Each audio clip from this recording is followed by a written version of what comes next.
Eu estou muito emocionada. Eu estou até com taquicardia, porque eu sempre fico. E todo mundo sabe que a emoção se manifesta em elementos físicos. Por quê? Porque essa live diz respeito a meu pai. E realmente eu procurei muitos livros. O Centro Cultural Itaú de São Paulo tem história, acervo desse pintor. Na internet, vários sites. Ninguém sabe dessa história. A realidade é essa. Há alguns que falam a data posterior, porque nós vamos ver o que aconteceu, mas eu achei que era uma obrigação, um must. Eu tinha que partilhar isso, e isso vai ficar gravado no canal Sucupira Lins do YouTube. Quem quiser fazer uma pesquisa em pintura brasileira e chegar nesse pintor, vai ter essa informação, que não podia ficar guardada para mim. Então, essa é uma preocupação que acontece na velhice. Eu estou começando a fazer uma resenha, um levantamento de memórias, sem nostalgia, porque eu sou uma pessoa de futuro, trabalho e estou sempre ativa, mas preciso deixar para as pessoas, principalmente para os netos. Então, nós vamos falar hoje de um pintor pernambucano, e que é da minha terra. Eu me sinto muito orgulhosa de ser pernambucana. Quando eu fiz fonoaudiologia, há quase 40 anos aqui no Rio, que eu perdi a voz, fiz cirurgia de calo vocal, eu disse, não quero perder o sotaque, não quero virar voz de carioca. Então, eu sou autenticamente pernambucana. Reinaldo Fonseca nasceu em 1925. E ele teve uma longa vida, muito produtiva, e morreu ano passado. Morreu em julho de 2019. Eu me lembro que no dia que ele morreu, eu abri a internet e estava lendo umas coisas sobre arte e apareceu a mensagem. Exatamente. Então, eu me lembrei muito de toda a situação. E quero começar por um fato interessante, que com 5 anos ele pintou a primeira tela. Nossa. Ele era muito interessado, tão interessado que aos 11 anos, vejam bem, em 1936, ele conseguiu uma matrícula na Escola de Belas Artes de Pernambuco, que só podia ir com 18. Nossa. Então, era já precoce, é um menino que mostrou um talento desde cedo. E lá nessa Escola de Belas Artes, ele foi aluno do grande pintor muralista pernambucano, Lula Cardoso Aires, que tem umas pinturas românticas, outras folclóricas. Lula Cardoso é mais velho que ele, nasceu em 1910 e morreu em 1987. Bem, até aí tudo bem. O que eu vou falar agora é o seguinte: o Museu do Estado de Pernambuco, que vale a pena vocês conhecerem, fica num casarão no Recife, no bairro do Espinheiro. É o Centro de Arte Cultural, tem cursos, tem exposições contemporâneas, tem o Salão Cícero Dias para palestras. Então, toda vez que eu vou ao Recife, eu vou lá. O Museu do Estado de Pernambuco começou a fazer um salão de artes plásticas, vejam bem, no ano de 1942. Inclusive, o Lula Cardoso Aires ganhou um prêmio em um deles, o Cícero Dias, que é outro grande pintor pernambucano, e assim por diante. Chamava Salão Anual da Pintura. E era promovido pelo governo do Estado de Pernambuco. Aí é que as coisas vão se juntando. Esse nome permaneceu até 1969, vocês não acham mais com esse nome. Algumas denominações aconteceram e, por fim, em 1986, se chama Salão de Arte Contemporânea. Quer dizer que até hoje é essa a rubrica. Agora, em 1944, portanto, o Reinaldo tinha 19 anos. Foi a realização do Salão Anual de Pintura. E houve paralela, e é isso que não consta em livro nenhum, nem em site nenhum, se vocês forem, tem lá o site de 1944. Quem participou e quem ganhou o primeiro lugar. Mas houve uma iniciativa interessante. Fizeram uma chamada Mostra Paralela de Estreantes. Era o Salão de Artes Plásticas, e o que acontecia? Quem estava pela primeira vez, quem ainda não tinha nome, podia pôr a sua tela. Infelizmente, no texto que eu tenho sobre isso, que é o texto que Nilton Sucupira escreveu, sobre o qual eu vou falar, ele não diz quantos eram. Mas o fato é que o Reinaldo Fonseca tinha 19 anos. Ele participou dessa mostra com uma tela chamada Gêmeos, que a Bruna pode mostrar. Essa tela está até hoje exposta no Museu do Estado de Pernambuco, e eu fico diante dela, rememorando, vendo, pensando como é que foi que o meu pai, e vejam bem isso, tinha 24 anos quando olhou para essa tela. Era formado em Direito, estava concluindo, ou tinha recém-concluído, agora eu não tenho de cor, o curso de Filosofia, era um filósofo, e gostou muito da qualidade, ele era crítico de artes plásticas e de poesia. Escrevia, publicava no Diário de Pernambuco, e era assessor do governo do Estado. Essa é a informação mais importante. Como assessor do governo do Estado, que, aliás, ele perdeu esse emprego exatamente quando eu nasci. Porque houve uma revolução qualquer, alguma coisa, eu nasci em agosto de 47, mês seguinte ele ficou desempregado. Então, a questão é que ele foi convidado a avaliar a mostra paralela. Vejam bem, ele não era assim tão importante, só tinha 24 anos. Nilton Sucupira não avaliou a mostra oficial. Ele foi convidado a avaliar a mostra paralela de estreantes. E escreveu um texto. É um texto extenso, são 2 folhas, 2 laudas datilografadas, aquela letra miúda com espaço estreito, com os comentários sobre os pintores, sobre as telas expostas. E publicou. E nesse texto ele apresenta as qualidades da pintura do jovem Reinaldo Fonseca, apontando que havia um futuro promissor para esse jovem de 19 anos, eu repito porque isso é muito importante, 19 anos é muito cedo, e esse futuro realmente acontece. O articulista, para quem conhece, era uma pessoa assim, bastante direta e objetiva. E continuou o seu texto dizendo que não havia nenhuma outra tela na exposição, dentre aqueles novatos, que revelasse condições de qualidade pictórica. Quer dizer, nenhuma pintura mereceria um destaque, mereceria uma exposição, mereceria estar ali. Na realidade, eu gostaria de saber quem eram, mas ele não diz, porque não fica bem, e nem sei o número.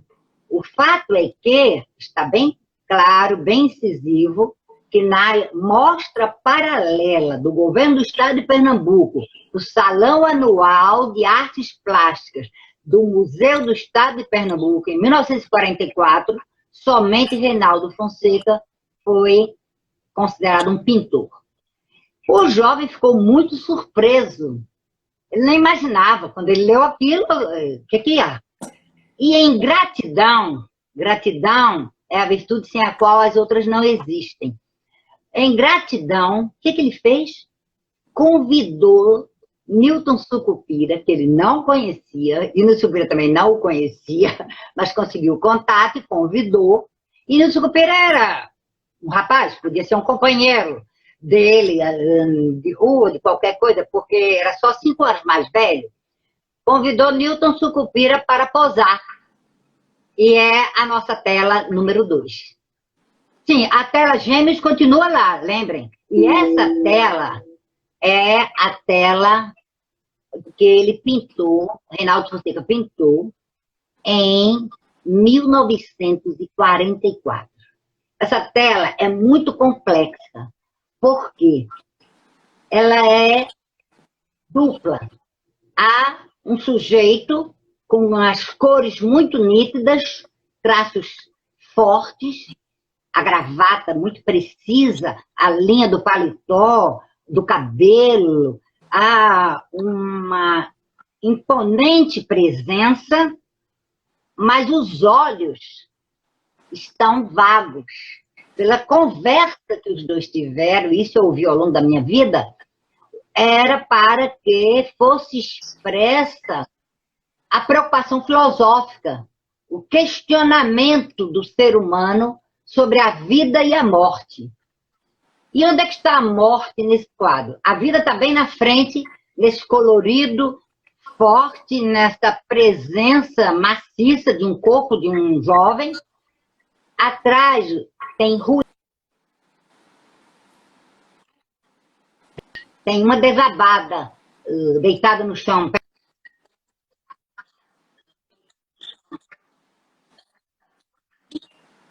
Talvez não saiba o que é isso. As carpideiras eram as mulheres que se vestiam de preto e iam para os funerais contratadas para aumentar o coro do choro. As carpideiras choravam a morte.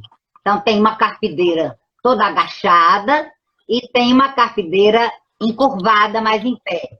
Essas duas carpideiras simbolizam a pergunta: o que é a morte?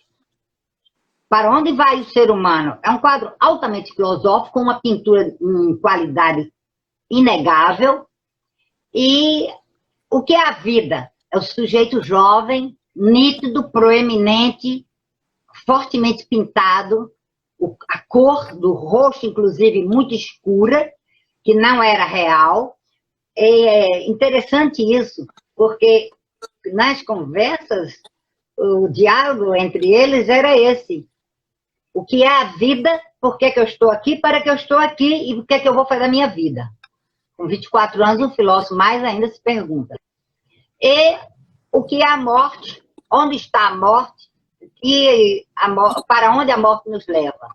Então é muito interessante como Reinaldo Fonseca compôs isso, e note bem, e no fundo, uma tranquilidade. Um céu azul clarinho, plano, sem nenhuma evolução pictórica, e uma nuvem singela, quase infantil, com traçado que dá um contorno sinuoso. Vocês vão dizer, essa é a nuvem exatamente que as crianças fazem. Então, esse quadro, essa tela, estava diante de mim desde que eu nasci. Eu olhei essa tela a vida inteira. Essa pintura estava sempre à minha frente. Ela ficava na biblioteca de Nildo Sucupira e eu todos os dias passei boas horas nessa biblioteca. Ou bem porque era o lugar que eu fazia os deveres escolares, lia, estudava, ou bem porque alguma coisa eu não agi corretamente e a gente era mandado para ficar paradinha sentada lá. Isso já tem até no artigo meu publicado. Eu fiquei íntima dos autores lendo as lombadas, porque eu ficava lá todo dia. Eu ia para essa biblioteca. E ela hoje está aqui, quem quiser vir, depois da pandemia, nós continuaremos a dar os nossos cursos, nós faremos os nossos encontros aqui da frente do Hospital da Lagoa. Então, vocês observem bem o olhar do retratado, que se pergunta sobre a vida e a morte. Como é que ele pintou de modo vibrante, com cores fortes, linhas nítidas, e as duas carpideiras, que eu estou repetindo porque é muito interessante.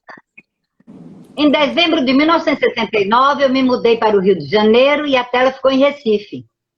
Depois, logo em seguida, 6 meses depois, a tela foi para Brasília. E em janeiro de 1977, a tela voltou ao Rio de Janeiro. Depois de 7 anos sem convivência, que eu fui poucas vezes a Brasília, passo a ver novamente a tela diariamente no apartamento de Nilton Sucupira. Em 26 de agosto de 2007, falece Nilton Sucupira. E a tela foi sorteada entre os 9 filhos. E a sorte cai para o caçula Renato José, que a mantém em sua sala e muito gentilmente me enviou ao meu pedido essa foto. Então, eu agradeço que nesses tempos de crise de pandemia, o Renato fotografou e me enviou e eu passei para a Bruna. Então, esse é o fim da história que marca o lançamento de Reinaldo Fonseca. Eu tenho guardado esse texto aqui. Em 1944, no mesmo ano, ele se muda, o Reinaldo Fonseca, agora só vai ser o Reinaldo Fonseca, ou ele, se muda para o Rio de Janeiro. Ficou entusiasmado, né, com essa crítica elogiosa e se matriculou para estudar com o Cândido Portinari, que todo mundo conhece, que é nascido em 1903, só 3 anos depois do Lula Cardoso Aires. Eu sempre dou essas comparações, porque aí os processos mnemônicos ajudam a guardar datas. Então, ele estudou 6 meses só. Era um curso específico e voltou para Recife. Aí foi para a Escola de Belas Artes. Mas a situação estava muito acadêmica para ele, muito repetitiva. E havia um grande pintor já famoso, chamado Abelardo da Hora, que promoveu uma revolução. E alguns saíram dessa academia e seguiram a Abelardo da Hora, que é o líder. Isso há documentos, vocês podem ver a foto da fundação, dos textos, das atas. Foi fundada a Sociedade de Arte Moderna do Recife, em 1948. Recife sempre foi um grande foco cultural, jurídico, artístico. Então, a Sociedade de Arte Moderna do Recife, SAMR, foi fundada em 1948 e o Reinaldo Fonseca faz parte desse grupo. O Estatuto propõe a ruptura com o sistema acadêmico. É muito interessante porque mal ele fundou com o Abelardo da Hora e outros, ele teve uma oportunidade e foi passar 1 ano na Europa. Quando volta, resolve passar 2 anos no Rio de Janeiro. Então, de 1949 a 1951, aprimora seus estudos na Escola de Belas Artes do Rio de Janeiro. Em 1952, ele volta para Pernambuco e é catedrático da recém-fundada universidade. E aí é interessante porque em 1949, 3 anos antes, Nilton Sucupira foi catedrático de Filosofia e História da Educação. Naquele tempo era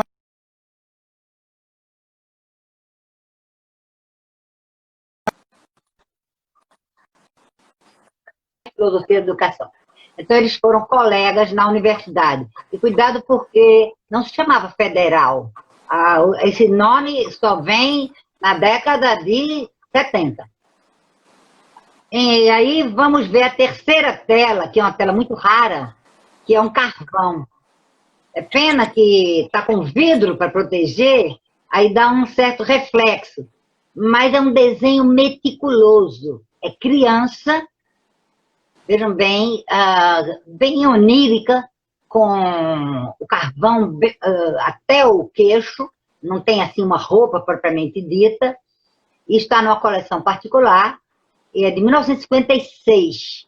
Ele é professor lá de Recife, e é um belo desenho, com muita força, e ao mesmo tempo suavidade no olhar, na pequena boca, no nariz, mas tem bastante preto, bastante carvão. É interessante esse quadro porque não era uma prática muito grande. Depois ele passou uma grande temporada no Rio de Janeiro. E nessa temporada ele pintou a tela número 4, que é curiosa, porque ela é muito estreita, ela só tem 40 centímetros e muito longa, e é pintada em madeira, que não é o usual. e não há nenhuma notícia sobre onde está, nem para que foi. Provavelmente para a decoração de alguma igreja, porque tem Nossa Senhora com o menino Jesus na mão e Santana. Então, é uma pintura que até a Bruna fez também, deitada na posição horizontal, para ver se ficava melhor de se ver, porque foi difícil, mas dá para ver que o rosto do menino Jesus está junto e a túnica de Maria sobre o rosto, o véu, envolve o menino. E embaixo, numa posição bem mais baixa, porque Maria e Jesus são únicos, é a Santana. Então, há toda uma forma simbólica, ao mesmo tempo essa cor laranja, que não é o habitual para representar o manto de Nossa Senhora. A propósito, no Rio de Janeiro, Nossa Senhora da Paz, que veio da Alemanha, é um manto cor-de-rosa forte, belíssima. Depois da pandemia, está aberta. Quem quiser visitar, é também única. Em seguida, Bruna, por favor, pode mostrar a pastoral, que tem uma originalidade dessa pedra maciça e desse menino em traços bastante volumosos. Essa pastoral não tem data, mas é de algum modo ligada ao movimento cubista. Ela traz uma proeminência do volume sobre as outras coisas na tela, o volume do garoto e do animal. Então, é uma pastoral. Agora, uma curiosidade é que ele autorizou essa pintura a ser reproduzida em serigrafias. Não só essa, há outras. Creio que é sempre fácil comprar, porque há serigrafia. Não estou fazendo comercial porque ganho nada, mas apenas eu encontrei essa informação em todos os lugares que eu procurei. Em 1964, ele pintou o mural do Banco do Brasil em Recife. Infelizmente, não há reprodução. Tem que ir lá na sede do Banco do Brasil para visitar. Era um hábito em Recife. O aeroporto antigo tinha um do Lula Cardoso Aires belíssimo, todo em cerâmica, que foi retirado peça por peça e remontado no novo aeroporto. Em 1972, o Reinaldo pintou uma moça voando que mostra bem a marca dele. Não tem título, eu que chamo, a moça voando. Ninguém sabe onde é que está especificamente, mas no Espaço Cultural Itaú tem as referências, tem as medidas, e eles têm algumas que são só reproduções, por exemplo, os gêmeos. Aí foi que eu me dei conta que aquelas são poucas, são cerca de 12. Não são todas presentes, originais, porque se tem os gêmeos estão em Recife, a tela está em Recife. Então, essa menina voando tem o detalhe da paisagem embaixo, e observem que a roupa é bem antiga. É uma característica da modernidade do Reinaldo Fonseca, é trazer ícones da pintura holandesa, da pintura do Renascimento de Rafael. Há uns vestidos com um debrum no pescoço, que são típicos de Rafael. Então, essa menina voando, que ninguém faria no Renascimento, obviamente, é a modernidade que ele dá. A pintura dele é muito onírica.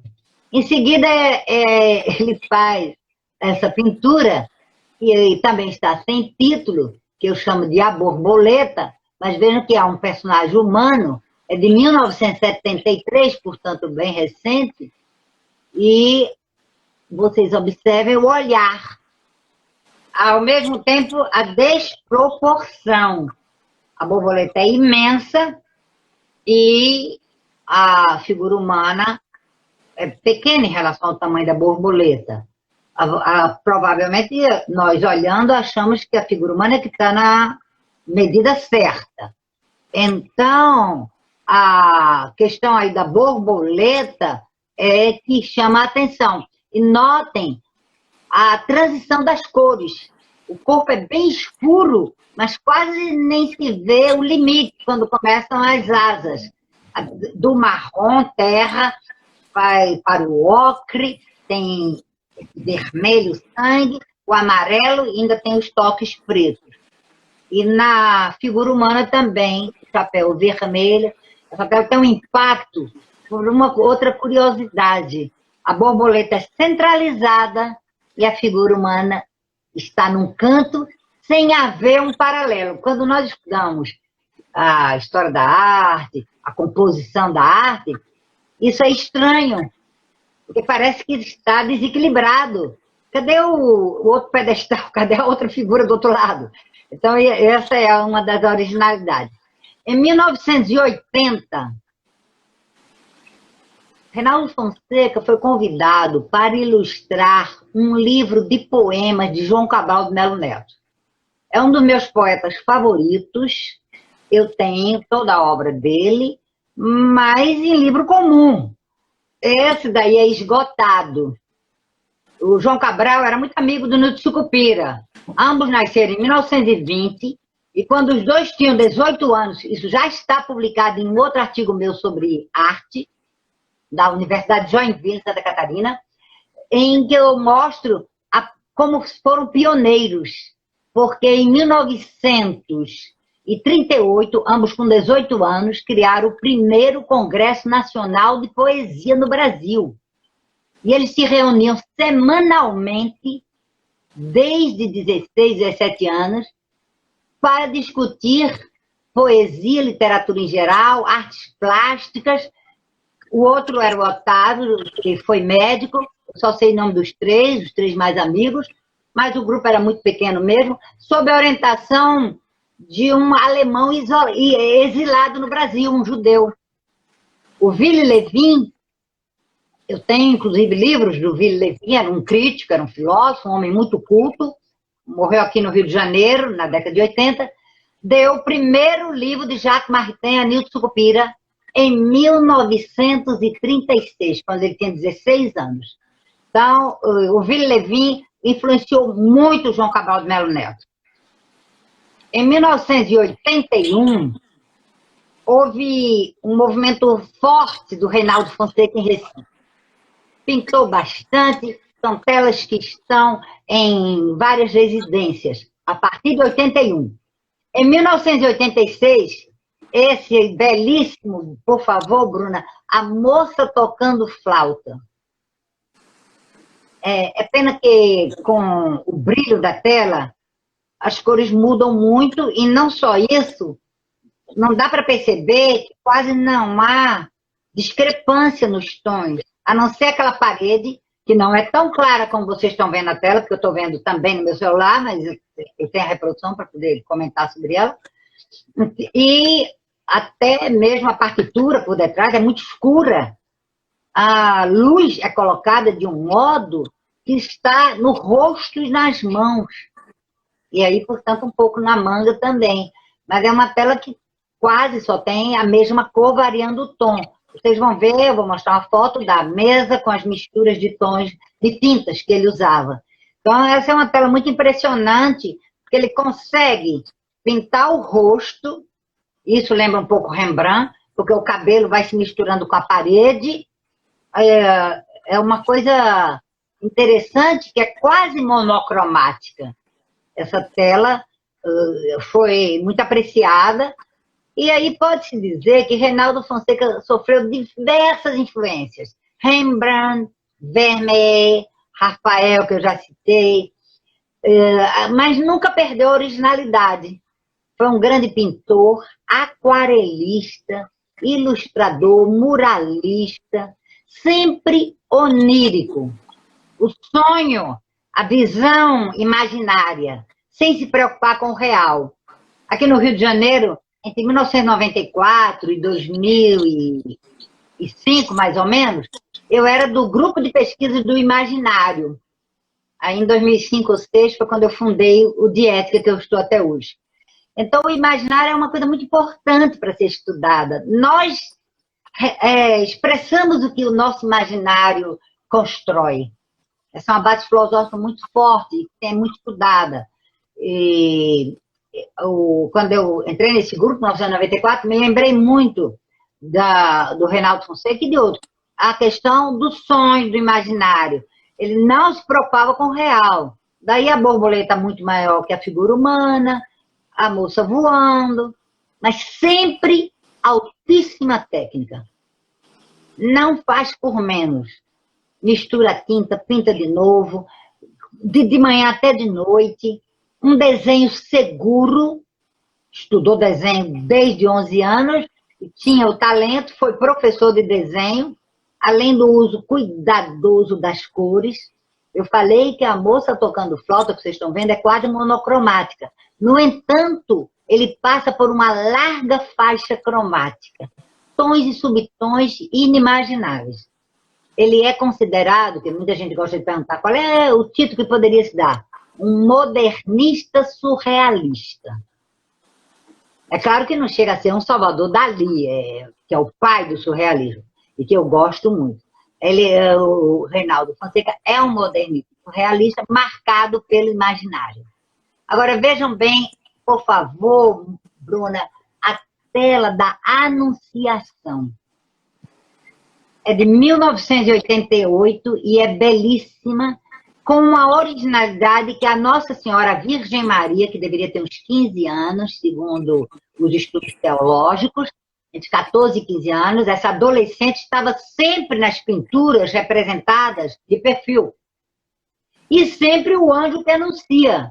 O que Reinaldo Fonseca faz?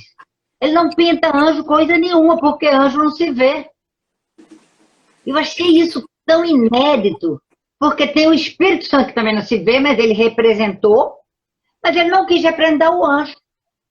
Agora, observem que a túnica de Maria é típica de uma mistura. Tem o pescoço do Renascimento, mas não tem a cintura do Renascimento.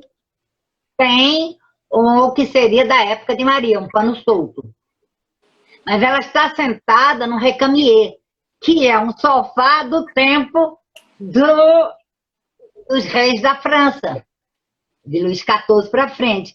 Então, há uma mistura, há um candelabro com a vela, e isso realmente não era do tempo. Mas eu já falei numa outra live sobre a Anunciação, quando eu disse que todos os pintores fizeram, e citei até a escolha de uma com o anjo com a roupa toda rendada, bem nobre, por uma criança. Então, esse quadro está em local ignorado.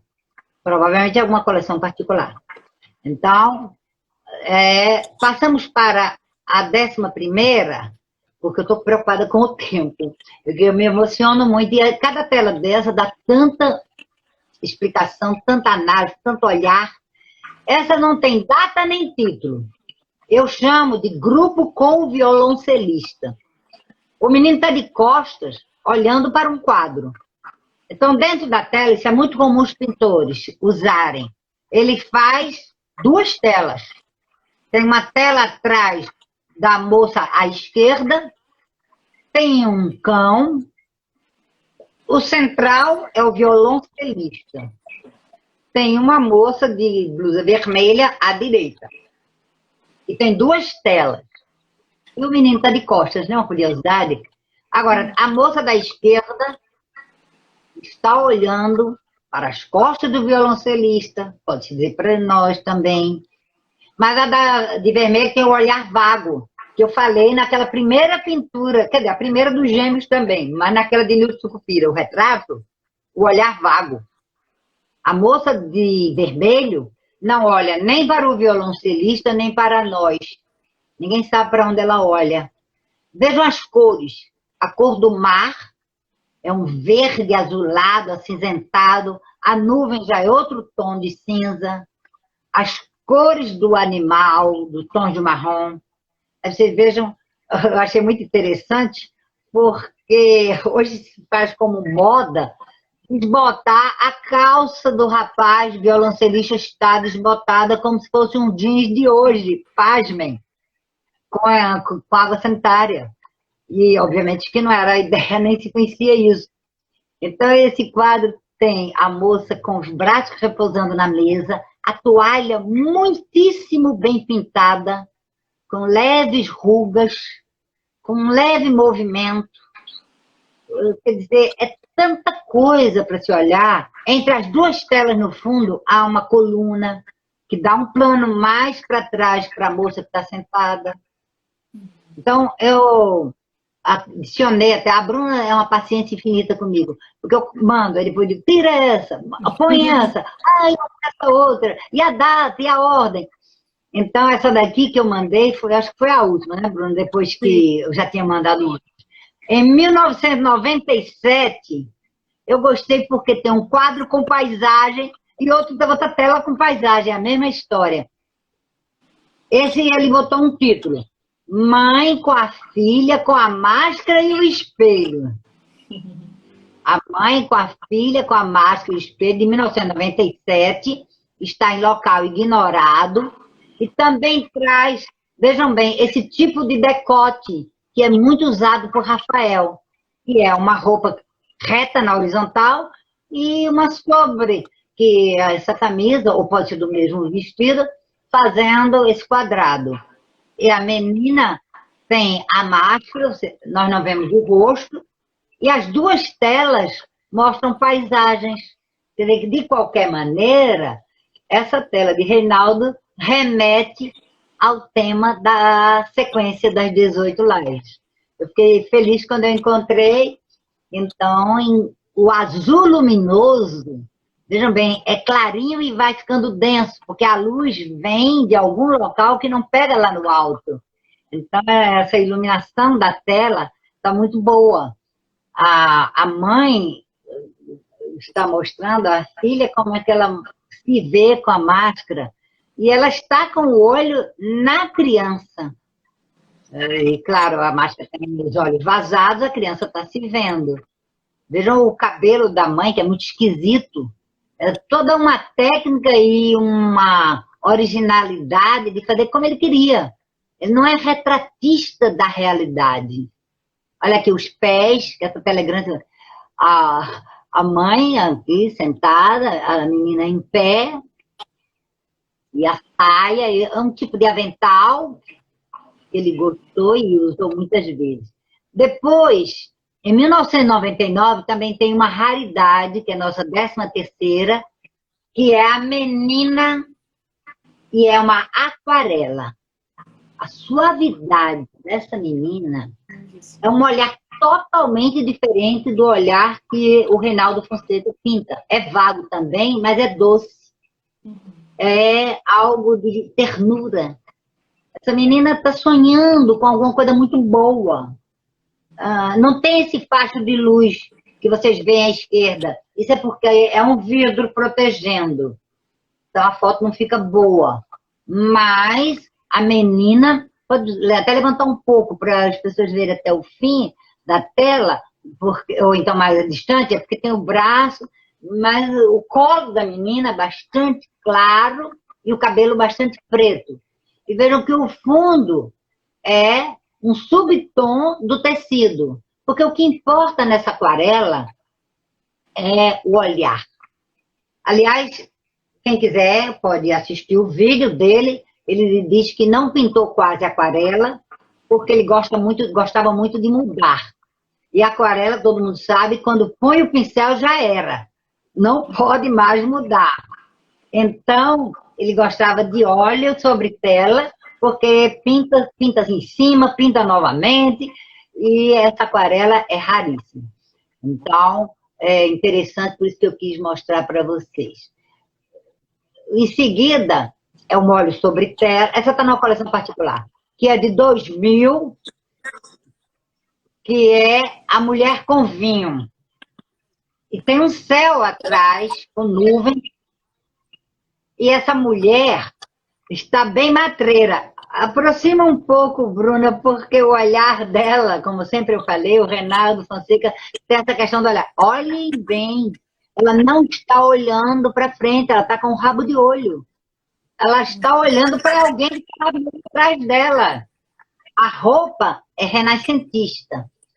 Vejam bem, o cabelo já não é tão renascentista, já é posterior.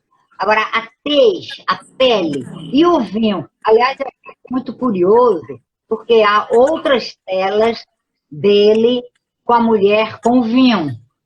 E normalmente sempre se pensava mais, hoje não. Quer dizer, essa tela é nova, é de 2000, acabou de fazer 20 anos. Mas é muito bonita, está numa coleção particular e é grande. Essa tela tem dimensões enormes.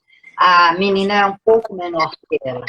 Então, essa mulher com vinho, de algum modo, me lembra a Mona Lisa. Claro que não vou fazer comparação alguma, mas é sempre bom em arte nós nos remetermos a alguém bem anterior.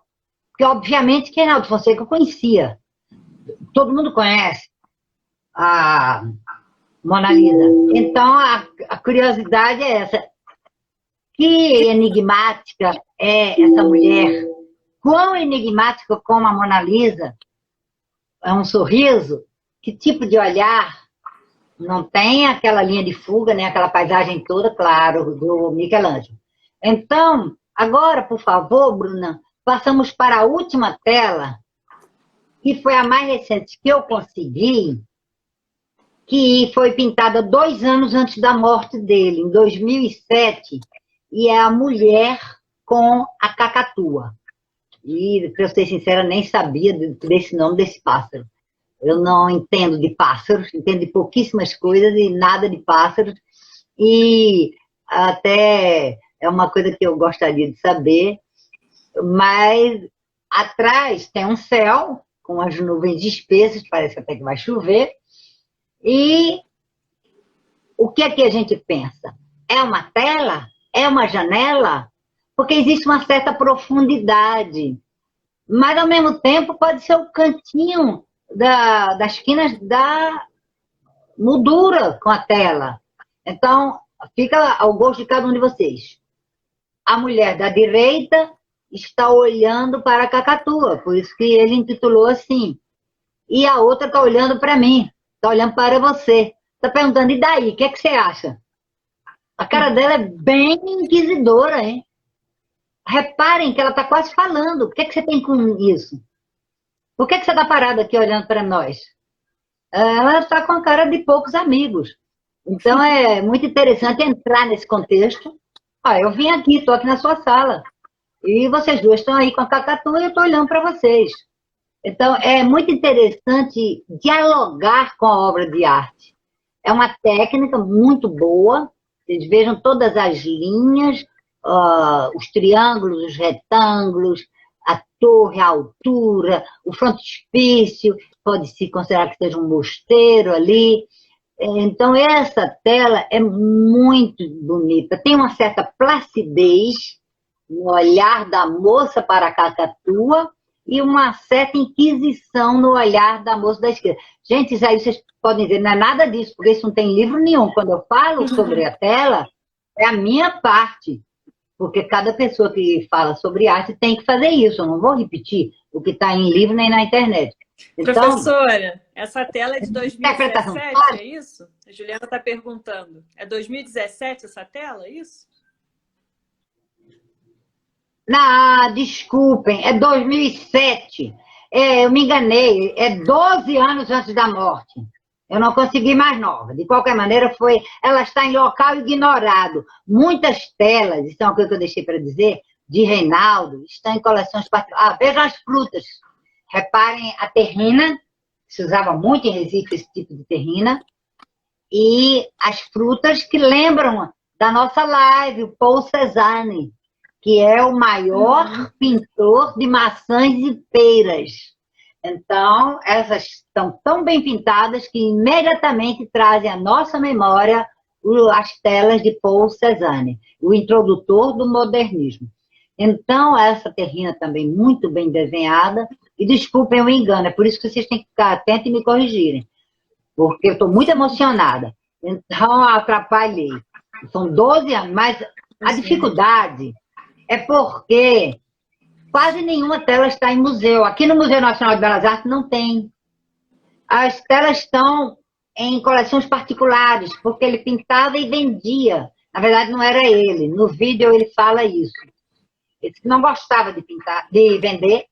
Encarregou 2 ou 3 pessoas que faziam a conversa com o comprador ou na galeria. A lista de exposições dele na galeria é enorme. Várias galerias do Brasil inteiro. E ele sempre estava em casa, o dia inteiro. Agora, em 2013, houve uma grande homenagem a ele. E essa tela que tem aí, que ele está pintando. É emocionante hoje em dia ter essa oportunidade. A gente viu alguém que pintou o Monet, alguém que pintou o outro. Mas aí é uma foto real dele pintando no ateliê casa. O ateliê é a própria residência. E quem quiser, vá para esse vídeo, esse YouTube feito pelo Diário de Pernambuco, que é o jornal mais antigo da América do Sul, e que é o Jornal de Pernambuco, fez essa homenagem. Quer dizer, a Bruna já passou para outra, mas tudo bem. Eu mostrei o ateliê e mostrei... Porque não, eu que me enganei. Ele entrando no ateliê tá ótima, porque mostra várias telas, não é isso? É esse daí.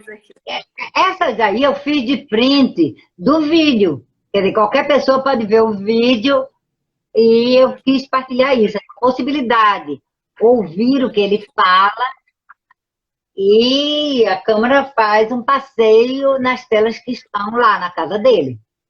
Né? E ele cantando. Ele expôs individualmente quase que todo ano, em inúmeras galerias, e sempre vendia. Eu conheço algumas pessoas, até um casal em Recife, que está querendo comprar há 3 ou 4 anos e não consegue comprar uma tela dele. Porque depois que, no final, as pessoas que estão assim não venderam mais, e ele morreu ano passado, porque vão fazer um levantamento. Por enquanto, está suspensa a venda e depois é que vão organizar. Mas ele vendeu muito durante a vida, viveu disso. E a maioria está em coleção particular. E ele teve um reconhecimento amplo em vida.